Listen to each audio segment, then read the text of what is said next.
These are the official heat press instructions for the DMandprints DTF Transfers. Set the temperature on your heat press to somewhere between 280 degrees and 290 degrees Fahrenheit, and your press time will be between 3 and 5 seconds.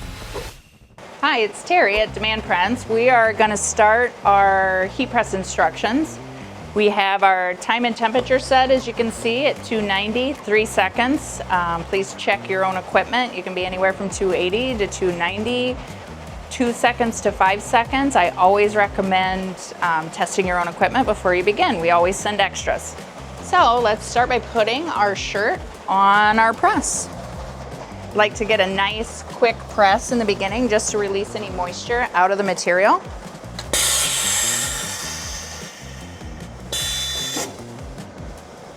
Now that we have the pre-press done, moisture removed, we are then taking our DMandprints decal, placing it on your apparel,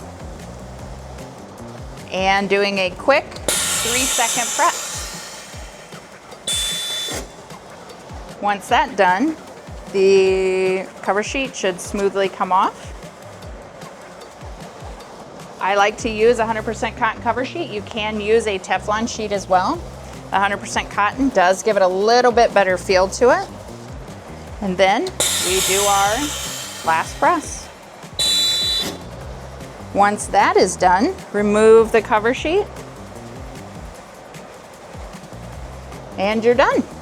One important thing to mention is that these temperatures and times do not work with other prints. We have specifically tuned our transfers to support those low temperatures, to support those low times. The reason we've done that is because we know that lower temperatures and shorter press times lead to better outcomes of the final apparel. What do we mean by better quality outcomes? Well, we mean it's going to have a better feel on the outside, a better feel on the inside, and the colors aren't going to change because you've overcooked the print onto the shirt. Thanks for watching. See you next time.